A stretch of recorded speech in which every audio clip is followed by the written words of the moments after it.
If you guys know it, sing along. I know you guys know it, clap along. Let's have some fun today.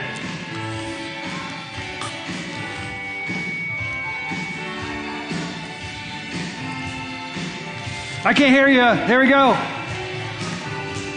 It's a long intro, but there we go. We can have fun here.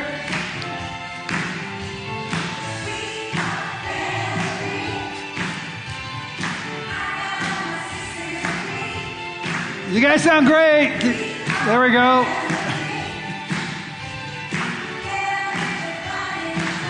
Okay, we can just listen to that all day, but that's okay. We won't. But hey, you guys sound great. I'm so glad that you're here today.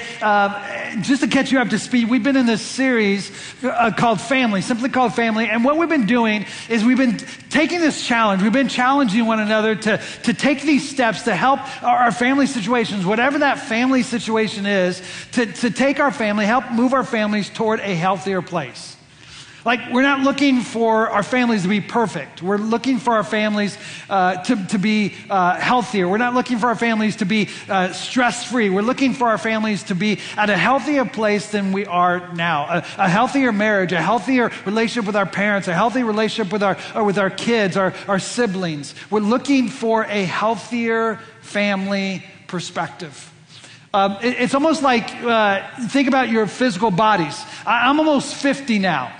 And so having the perfect body is no longer realistic for me. I don't think it was ever realistic. But there comes a point in everyone's life where you're like, okay, I'm not looking for perfection, right? I just want to be a little bit healthier. And every time I go to the doctor, my doctor says the same things. You need to live healthier. You need to get healthier. And my doctor always gives me 4 steps to take.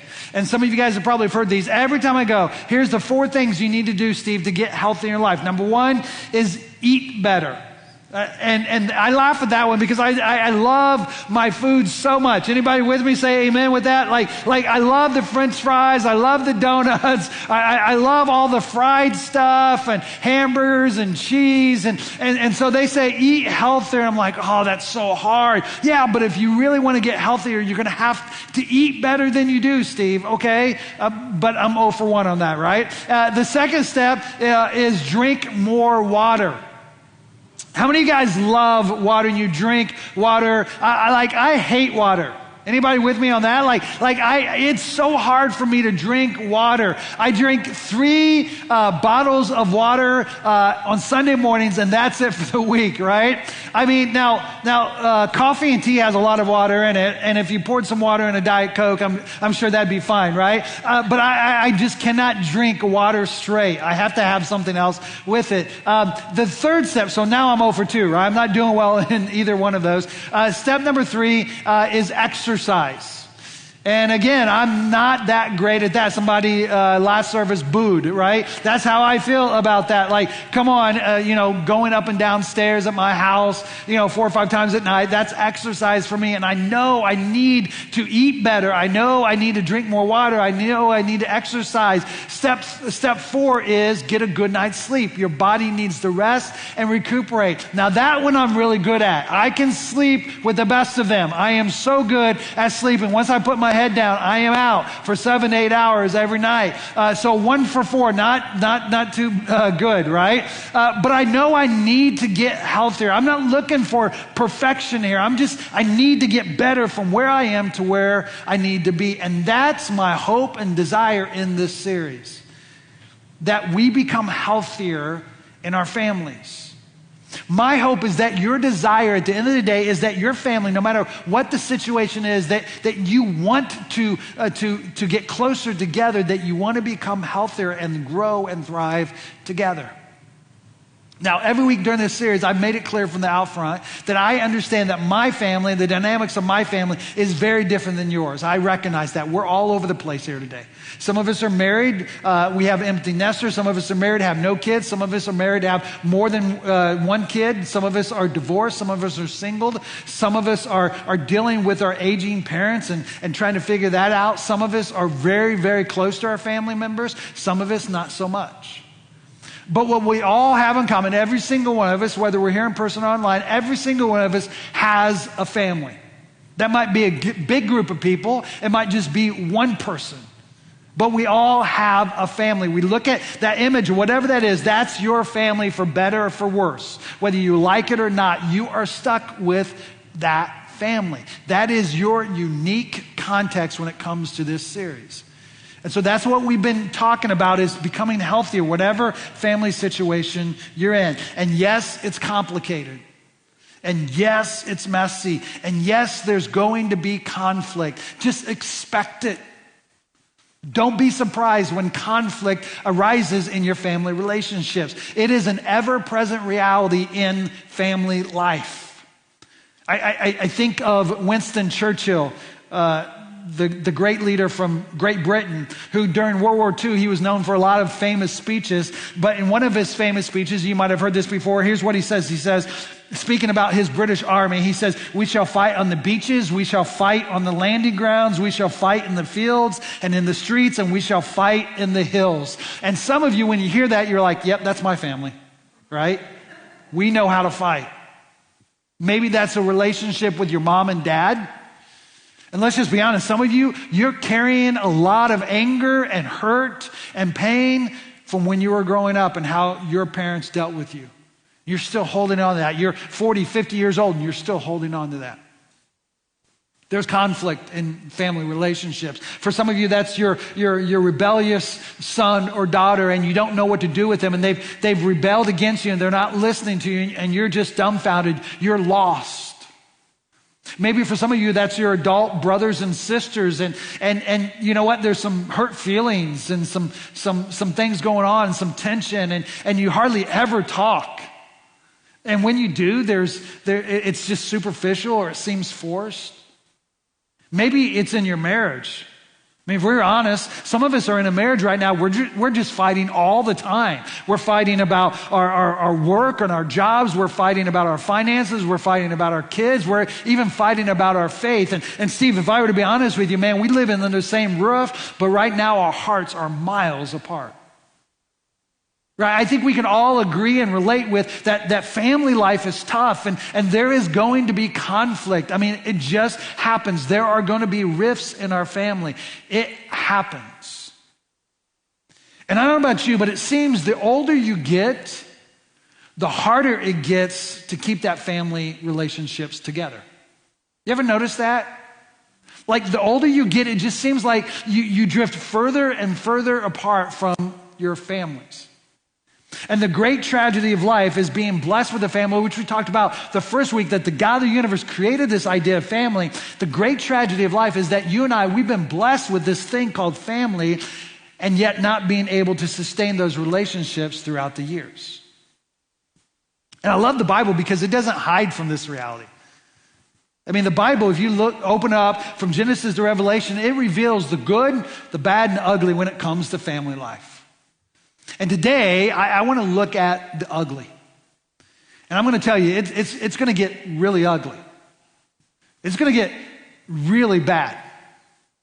It's actually the story of David and his family, who was the popular and mighty king of Israel, God's people.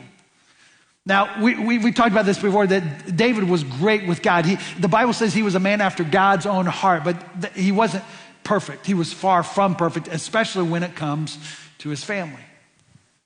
His family was far from perfect. In fact, the deeper you explore his story, the more you're discovered just how dysfunctional his family life really was. I mean, troubles always seemed to follow his family. It's like they were cursed or something. I mean, relationships were always volatile. There was always this constant drama happening within the family. And some of you guys, like, yeah, I can relate to that, Steve. That's my family. Well, in 2 Samuel, in the Old Testament, this book of 2 Samuel, we get an eye-opening glimpse of just how dysfunctional David's family was, and it's ugly. And I think so many times we will look at the Bible for good examples, and there's plenty of good examples of how to have a good marriage, how to have good relationships with your family, how to be good parents, how to be a good son or daughter, how to be a good brother or sister. But there are plenty of examples of how not to do those things well. And so today, I think the reality is sometimes the best thing you can do for your family is to learn what not to do with your family. And that's today. we're going to learn not to make the mistakes that David and his family made. So it all starts with David's son Amnon. He falls in love with his half-sister Tamar, which is pretty messed up to begin with, right? Even in those days. Now, he falls in love with his half-sister Tamar, and this love actually becomes an obsession of his. It's probably more lust than love, and so he devises this plan. He's so obsessed with his half-sister Tamar that he devises this plan on how to get her to sleep with him. Now, when that plan doesn't work out the way he had hoped, he decides, because he's so obsessed with her, he's so much lusting after her, that he actually forces himself onto her and rapes her. He rapes his sister. How messed up is that? And I love it because it's just the Bible showing us the brokenness of humanity, right? Now, somehow, one of David's other sons, Absalom, learns about what happened. And that's where we pick up the story in 2 Samuel chapter 13. We're going to start in verse 20. And it reads this way. Her brother Absalom saw her and asked, "Is it true that Amnon has been with you?" "Well, my sister, keep quiet for now, since he's your brother. Don't you worry about it." So Tamar lived as a desolate woman in her brother Absalom's house. Now, when King David heard what had happened, he was very angry. And though Absalom never spoke to Amnon about this, he hated Amnon deeply because of what he had done to his sister. Now, there is a lot going on right now in this family crisis. There's a couple things I want you to notice. Number one is David's reaction. The Bible said he was angry, actually very angry. And if you're a dad here today, you can relate. Like, who would blame him? You're a dad here and you discover that your daughter had been raped by another man. I think very angry is very calm, right? That's the easy way to say what would be going through our minds. Very angry. But here's the interesting thing is David, he's very angry because his daughter was raped, but his daughter was raped by his son. So you can imagine all the emotions going through his head at this point, and the sadness and disappointment and the embarrassment and the anger and all these emotions. And yet the Bible shows us just one emotion from David at the time. It says he was very angry. And then, trust me on this, nothing. Nothing. There's no sign that David calls a family meeting and everybody comes together and he does this come to Jesus meeting. There's no evidence that he does anything to bring justice to this. I mean, here's the most powerful man in the land and he does nothing to bring justice to this situation. I mean, it's sad if you think about it. I mean, David is really messing this family crisis up. He's getting it totally wrong. He's angry, but he does nothing with that anger. Absalom, on the other hand, doesn't do any better. Look again at verse 22. He decides to take a similar approach, but in a different way. And though Absalom never spoke to Amnon about this, he never confronts Amnon. He hated Amnon deeply because of what he had done to his sister. He decides, you know what? I'm so angry, I can't even talk to my brother. And he never deals with the issue. He just buries it deep inside. Now, it would be easy for us to look at David and to look at Absalom and look at their response to this family crisis and say, what? Are you kidding me? No way, I'd do nothing. And yet, we do it all the time. We do it all the time. A family member hurts us, and what do? We hold it in.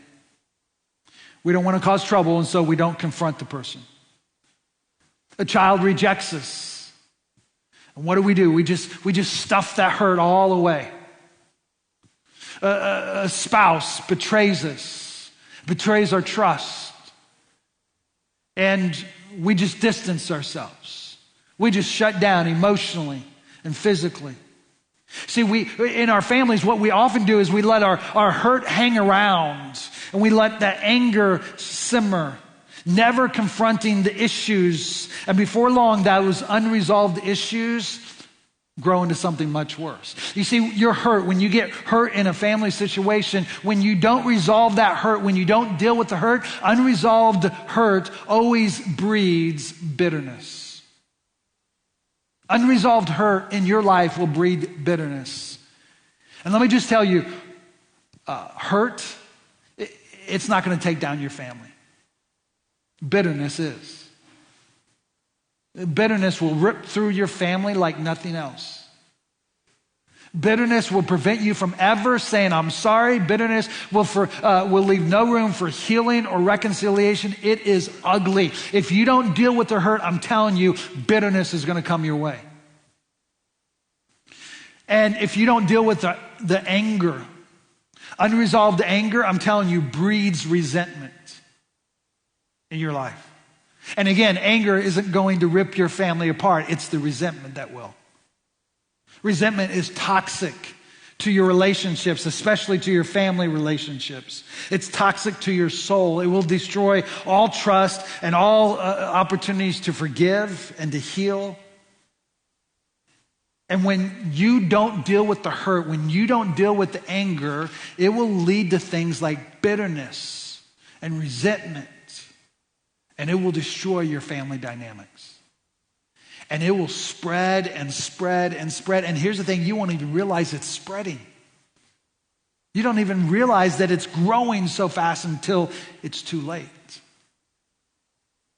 I remember in high school, I think I was a sophomore. I don't remember. I think I was a sophomore. I was taking some science class, and I don't even remember what science class. I didn't really like science growing up. The only thing I liked about science is the labs. Anybody with me on that? Like, those were fun. You got to cut up some things and do some experiments and stuff like that. So I loved the labs. And this year, I was a sophomore. I got stuck with a lab partner. Everybody got a lab partner. Some of you guys can relate. You had a lab table that you did your lab at. And I got stuck with a girl named Angela, and she was a senior, and the reason she was taking this class is because she had flunked it 3 years in a row. She had taken it her freshman year, flunked it, taken her sophomore year, flunked it, taken it her junior year, and she flunked it. She had to have this class, and she had to pass with a D to graduate, and so she was desperate. And so I was stuck with this girl named Angela, and to be honest with you, I carried all the weight. Some of you guys know what I'm talking about. When you had a lab partner and they were slacking off the whole time, you had to do everything. Well, that was me. I had to do everything for her. Well, one day we came into class and we were at lab, and we sit down at the table, and every lab table was set up the same way. There was a plate in the middle with a piece of bread, but it wasn't just a normal piece of bread. It was every table had this bread that had a little piece of it that was molded. And there was a microscope right there to the side. And so the teacher started teaching, and he started going on and on about how mold is created and what happens with the bread and all that kind of stuff when you leave it out. And no lie, all the time that he was teaching about mold in this bread, Angela was daring me to eat the bread, okay? Like, she was like, just do it, just eat it. And I'm like, no wonder you flunked 3 times. You're not even listening to the teacher. But like, she was the whole time just like, she was like, just eat it, eat it, eat it, eat it. And I did not eat it. Finally, the teacher was done. And he said, okay, I want you to get your microscope, and I want you to put the piece of bread under the microscope and see what you see. And so I started first, and I put the bread under the microscope, and I began to look, and I was amazed. It's like, this is crazy. And what I discovered when I looked into the microscope is underneath the surface of the bread, you could see all these long roots going throughout the piece of bread of mold. You could only see one section of it on the surface, but underneath the surface, get deep down into it, and you could literally see all the mold growing everywhere on the piece of bread. It was disgusting and crazy and amazing all at the same time. And I tell you what, I was like, she's like, what? And I'm like, you got to see, this is crazy, this is awesome. And she looks, no lie, some of you guys who didn't grow up in the 80s won't understand that, but she looked at the piece of bread through the microscope, took about 15 seconds, looked at me, and she said, totally tubular. Like, that was what she said. Like, I kid you not. And I'm like, yeah, that's pretty awesome, right? Well, here's the deal. I think that's what happens with our bitterness and our resentment. Is it grows and grows and grows, and it takes root in our lives, and we don't even realize it's there. It's deep within us, and we don't realize how deep it goes until it's too late. And some of you, if you were honest with yourselves, you say, yeah, I'm there, Steve. My mom, my dad, my brother, my sister, my child, whoever, my spouse, I'm there. It's bad. So what do? Well, before we answer that, I think the most important thing is, how do we prevent that from happening in our other relationships? Like, we may have this one or two relationships in our families that the bitterness and resentment, man, it's real. But how do I make sure that doesn't happen in the future with my other family relationships? Because I never want to get to this place with my other family members. Well, the Bible actually tells us how to prevent this from ever happening. Listen to what Paul says in Ephesians chapter 4, verse 26. He says this: don't sin by letting anger control you. You see, being angry is not sin. Like, that's a raw emotion from God. Just because you're angry doesn't mean you have to sin. Getting hurt and feeling hurt isn't sin, but what you do with that hurt, what you do with that anger can be sin, Paul says. So be careful. Make sure that it doesn't control you, otherwise it will turn into sin. Then he says this. Here's the advice. He says, don't let the sun go down while you are still angry. In other words, what Paul is saying is, don't let your anger, don't give room for your hurt to grow in your life. So here's the first action step I want to give you this morning with your family is this: set a time limit for dealing with your hurt and anger. You need to personally set a time limit for you in dealing with your hurt and anger. And what I've discovered to be, it's not magical numbers here, but what I've discovered to really work is somewhere between 24 and 72 hours. I've discovered that in my own life. I've discovered in the lives of other people that I've talked to about this. That time limit should be somewhere between 24 and 72 hours, because here's what often happens is we get angry, we get hurt, and the raw emotion of that, sometimes we'll make some bad decisions very early on. It's our gut reaction, and a lot of times my gut reaction isn't good. I don't know about yours. So you need a little bit of distance from that hurt or that anger. But you don't need a whole lot of time, because what I've discovered in my own life is after about 3 days, guess what happens to that hurt and anger? It begins to grow. It begins to really take root. And I don't even realize it. So you need to personally set a time limit for dealing with the hurt and anger. Have you ever set a timer on your phone or on your computer? You know, I do that all the time with projects. I'll give myself 20 minutes to get this done, and I'll set it, and then I'll hear the alarm go off, and then I'm done with it. That's what all of us need to do with our hurt and anger. Hey, I'm going to be hurt, and I'm going to anger. I'm going to go to that person. I'm going to deal with it. I'm going to confront it. And if I don't, at 72 hours, I've got to drop it. I've got to be done with it. If you do not let that hurt and anger drop after 72 hours, I promise you it will grow into something much worse. Man, I wish Absalom had done that. I mean, he refused to deal with his anger, and he just pushed that anger deep inside of him. But eventually that resentment toward his brother Amnon hit a tipping point. As the story continues in verse 23, look at this. 2 years later, that is a long time to let anger build within you. 2 years later, when Absalom's sheep were being sheared at Bel-Hazar near Ephraim, Absalom invited all the king's sons to a feast, a party. He had this plan. He's a planner. Absalom told his men in verse 28, wait until Amnon gets drunk, then at my signal, kill him. It's payback time.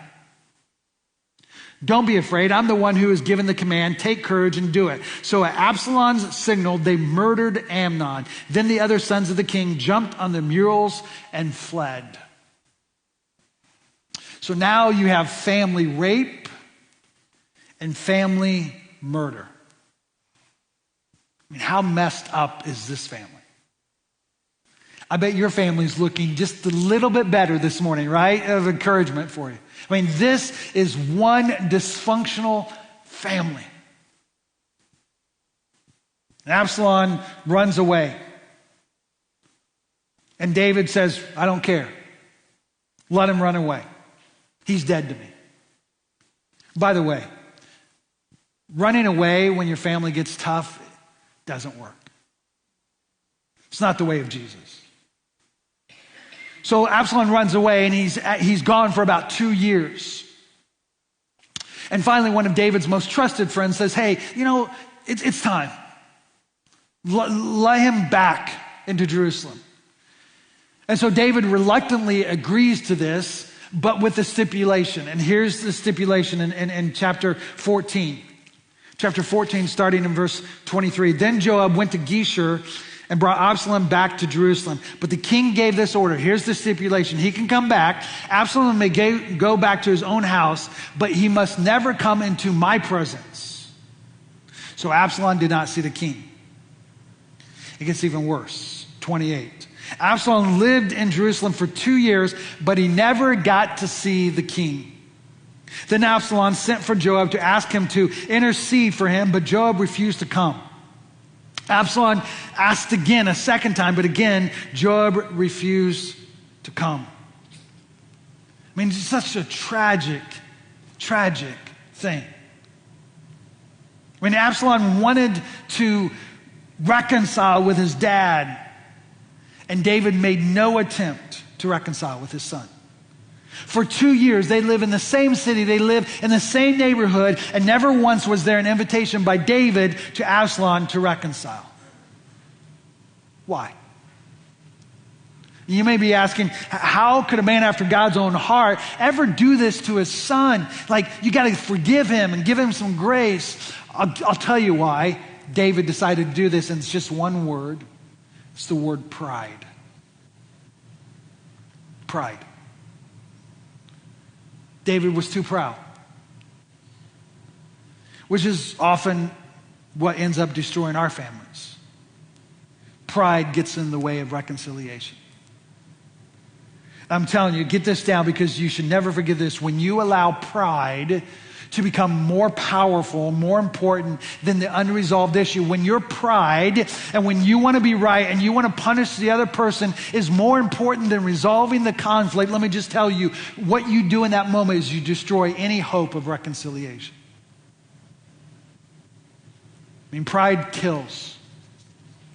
And it will destroy any family relationships. It will cause a distance. It creates distance between you and your spouse, between you and your mom and dad, between you and your brother and sister, between you and your children.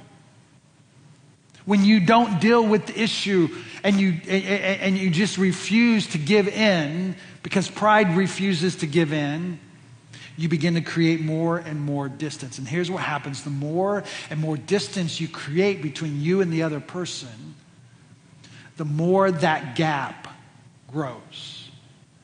And that gap is the place where you are and where they are and where the collision of reconciliation can happen. And that gap, that reconciliation gap, grows and grows and grows and grows. And so here's the final step that I'm asking and challenging and encouraging each and every one of us to make in this series, and that's close the reconciliation gap. Take this to heart. Whatever you need to do, close that reconciliation gap. And I'm not just saying go to them tomorrow and reconcile as if nothing happened. I'm saying just close the gap just a little bit. Do what you can just to close the gap. The gap's here. Just do one thing that will bring it closer. If you need to forgive and move on. Don't forget, but forgive. Let it go. Maybe you need to, out of the blue, you haven't talked to your parents in years. You need to call them up or text them or write them a letter. Say, I'm sorry, or I forgive you, or hey, I'd like to hang out. I'd like to talk. Maybe get another family member to intervene. Whatever you need to do, close the reconciliation gap. Please do not let pride keep you from taking that first step. See, David failed. He failed miserably to close the gap between him and his sons, especially with Absalom, and it resulted in Absalom's heart growing colder and colder for his dad. You see, when it comes to family conflict, absence doesn't make the heart grow fonder, it makes the heart grow colder. And that's exactly what happened to Absalom. His heart was cold toward his dad, so much so that he grew this army and built this army and created this mutiny against his dad, the king. Actually drove his dad and his army out of Jerusalem. But David said, no, you're not doing this, son. I'm more powerful. I'm the king. And so he brought his own army, and literally, in one of the saddest images in all the Bible, son versus dad. They are man against man, army against army. It is Absalom and his army, and David and his army, and they are physically at war with each other. And Absalom's army doesn't stand a chance. This is the mighty King David. His army obliterates Absalom and his army. And as the army is fleeing and retreating, Absalom, as he's running away, which he always does, he's running away and he's on his horse. And because of his long hair, his hair gets caught up in one of the branches of a tree. He gets knocked off the horse and he's just hanging by his hair on the tree, ready to just be open prey for the enemy. And the commander of David's army hears about this, sees this, and he goes over to where Absalom is hanging by his hair. And he says, I am about to put an end to this rivalry. And the Bible says he murdered Absalom. Now, David doesn't know this. And he's getting word. He's back away, and he's getting word from a carrier about the results of this battle. And this is where we pick it up. It's toward the end of this story. Chapter 18, verse 32. David asked, what about young Absalom, the king commanded? Is he all right? Please tell me he's still alive. And the Ethiopian replied, may all of your enemies, my lord the king, both now and in the future, share the fate of that young man. The Bible says the king, David, was overcome with emotion. He went up to the room over the gateway and he burst into tears. And as he went, he cried, oh, my son Absalom, my son Absalom. If only I had died instead of you, Absalom, my son, my son.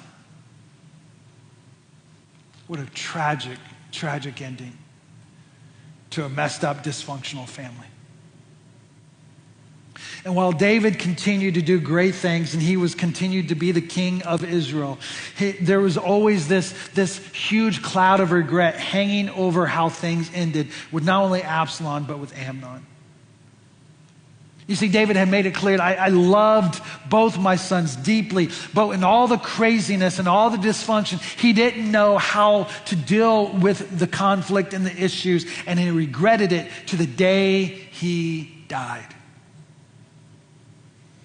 And so here's my challenge to you as we close this whole series out. Refuse to leave a family legacy of regret. Just refuse it. I can tell you, I have sat on the deathbeds of many, many people who have regretted how they ended things with their family.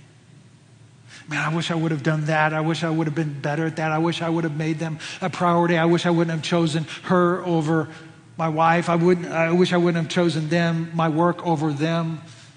I wish I would have said, I'm sorry. I wish I would have told them I love them. I wish. Listen to me. Refuse to let your family legacy be one of regret. Trust me, regret is not the legacy you want to leave. If there is a family issue in your life right now, something unresolved, and you haven't taken care of it, do something about it today. Life is too short, I promise. You see, you don't get to choose how you begin with your family, but you do get to choose how you end with your family. Don't make the same mistakes of David. Don't end your family the way David ended with his family. Now here's the really cool part.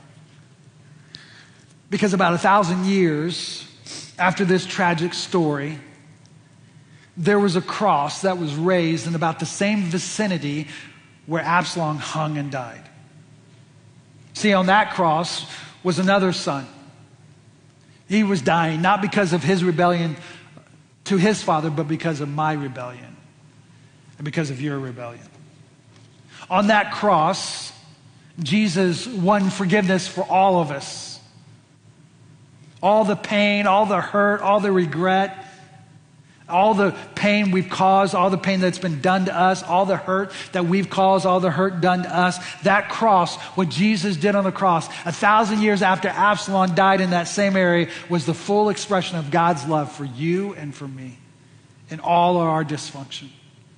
On that cross, we were guaranteed that our wrongs are no longer held against us, that there is no longer a rift between us and our Creator, the God of the universe, that reconciliation gap that happens in every single relationship and definitely happened with us and our God, our Creator, that on the cross, Jesus hung on a cross in the very same place where Absalom hung and died. Jesus got rid of that reconciliation gap entirely. Not only did he close the reconciliation gap, he destroyed the reconciliation gap.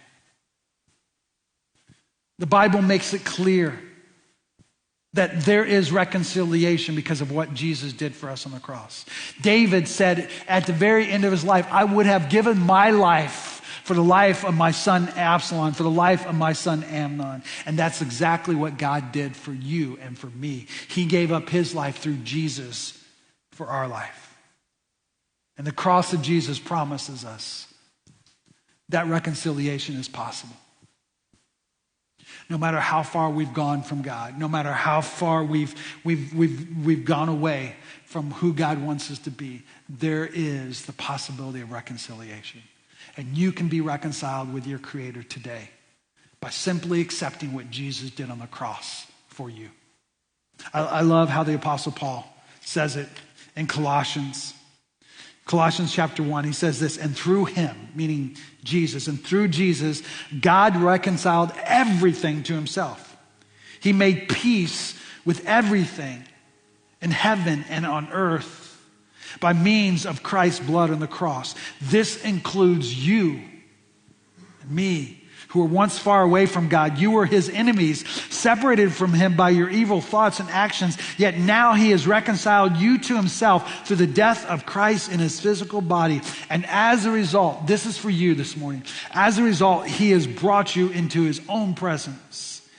And you are holy and blameless as you stand before him without a single fault. Reconciliation with God is possible today. All you need to do is accept Jesus. The band's going to come up here in a few seconds and they're going to lead us in a song. It's the goodness of God. And every day, I've got to tell you, in a world that doesn't always reveal goodness, it's so great to be reminded that God is good and he's always been good and he will always be good. And we see that goodness played out on the cross through Jesus Christ. And so here in a moment, the band's going to lead us in a song, and we want to encourage you to use that as a reflection time this morning. Feel free to sing along. It's a great song. Let it be your anthem as you leave here today. Let it be a time where you reflect on what Jesus did on the cross, and you want to partake of the Lord's Supper and communion. If you didn't, on your way in, there's a table back there, and we'd love for you to partake of the Lord's Supper together. Remember what Jesus did for us on the cross. One of our team members is going to be against this wall over here. They'd love to pray for you. But we want you to use this time, and however the Spirit leads you, to recognize that how far you've gotten away from God, there is reconciliation found in the cross of Christ. Will you pray with me?